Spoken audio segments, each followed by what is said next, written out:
अपने पास इसमें अपने को बोला है कि दो रेजिस्टेंस हैं। पहला रेजिस्टेंस जो है वो है 600 प्लस माइनस 6 ओम। दूसरा जो रेजिस्टेंस है वो बोला है 300 प्लस माइनस 6 ओम। और अपने से क्वेश्चन में बोला है कि सीरीज रेजिस्टेंस और पैरेलल रेजिस्टेंस की वैल्यू बताओ। ऑब्वियसली एरर का सवाल है क्योंकि यहाँ पे हमको दिख रहा है कि प्लस माइनस लगा के एरर लिखी हुई है। सीरीज के केस में तो कुछ भी मुश्किल नहीं है हमको, हम R1 प्लस R2 को जोड़ देंगे और इनके एरर्स भी ऐड हो जाएंगे। तो 600 300 हो गया 900 प्लस माइनस एरर हो गई 6 प्लस 6 12 ओम। तो सीरीज का आंसर तो बहुत जल्दी आ जाएगा। पैरेलल के आंसर के लिए क्या है कि हमको थोड़ी मेहनत करनी पड़ेगी। सबसे पहले तो हम पैरेलल रेजिस्टेंस की वैल्यू निकाल लें, वो होगी R1 R2 upon R1 plus R2। तो R1 है हमारा 600, R2 है 300, ये हो गया 600 प्लस 300 900। तो ये कैंसिल हुआ, ये हमको मिला 200। और हम देख सकते हैं कि हमारा जो पैरेलल रेजिस्टेंस होता है उसकी वैल्यू हमारे जो रेजिस्टेंसेज हैं उनके सबसे छोटे वैल्यू से भी छोटी होनी चाहिए। तो देखिए 200 is less than 300। R1 R2 में सबसे छोटा रेजिस्टेंस जो है वो 300 है और ये उससे भी छोटा है। अब सवाल उठता है एरर का। तो एरर के लिए आपको क्या करना होगा, 1/RP बराबर 1/R1 प्लस 1/R2 होता है। अब आपको एरर की कैलकुलेशन के लिए या तो इसका फॉर्मूला याद हो या फिर मैं मेथड बता देता हूं आपको जिसमें आपको फॉर्मूले की ज़रूरत नहीं है। आप सिंपल जो मैथ्स है उसको लगा के ये सॉल्व कर सकते हो। तो differentiate both side with respect to anything. आप x के रेस्पेक्ट में, y के रेस्पेक्ट में, किसी के भी रेस्पेक्ट में डिफरेंशिएट कर लो। ये अपने लिए ज़्यादा इंपॉर्टेंट नहीं है कि अपन किसके रेस्पेक्ट में डिफरेंशिएशन कर रहे हैं।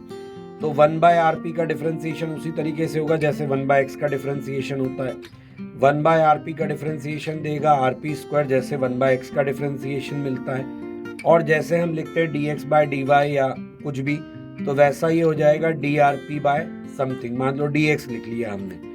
अब RHS में चलते हैं, 1/R1 को डिफरेंशिएट करो तो ये हो जाएगा -1/R1 स्क्वायर dR1/dx। ऐसे ही हो जाएगा -1/R2 स्क्वायर dR2/dx।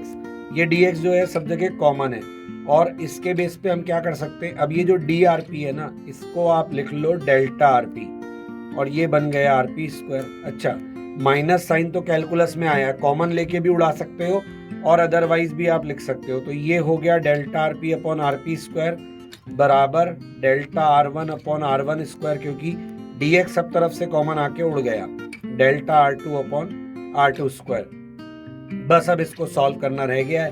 तो डेल्टा RP स्क्वायर में लिखेंगे 200 इंटू 200, इसको लिखेंगे 6/600 इंटू 600, इसको लिखेंगे 6/300 इंटू 300। तो यहाँ से हम क्या देख सकते हैं, ये 2 0 कैंसिल, ये 2 0 कैंसिल, फिर ये 2 0 भी कैंसिल हो गए। फिर हम देख रहे हैं यहाँ पे कि हमारा जो 6 ये कॉमन आया, 6 कॉमन ले लिया हमने न्यूमरेटर में और डिनोमिनेटर में क्या रह गया हमारे पास। अच्छा, इधर और भी कुछ कट सकता है क्या हमारे पास? नहीं, कुछ कटता हुआ हमको नहीं दिख रहा। तो ये 6 हो गया हमारे पास, इधर हो गया हमारे पास 1/36। कुछ कटना चाहिए ना हमारे पास, ये इधर 3 है तो ये 3 तो हम नहीं काट पाएंगे, 0 0 हमने पहले ही कैंसिल कर दिया। ठीक है, तो ये आया हमारे पास 1/36 और ये आया 1/9।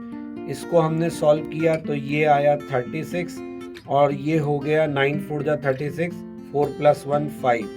ठीक है, और इधर हमारा चल रहा है 4, क्यों? क्योंकि 2 2 जा 4 यहाँ बचा। तो डेल्टा RP का वैल्यू कितना आ गया, ये आ गया, देखो 4 9 जा 36 तो यही हो गया, और 3 2 जा 6, 3 3 जा 9 ये हो गया, और ये हो गया 2 5 जा 10/3 यानी 3.33। तो अगर मैं RP का वैल्यू लिखूंगा तो RP का वैल्यू मुझे उसी तरीके से लिखना पड़ेगा जैसे मैंने सीरीज का लिखा है, प्लस माइनस लगा के। देख रहे हो ना, यहाँ पे प्लस माइनस लगाया है, ठीक वैसे ही मुझे यहाँ RP में भी प्लस माइनस लगा के लिखना पड़ेगा। तो मैं क्या लिखूंगा, मैं लिखूंगा 200 ± 3.33 ohm. That will be the answer of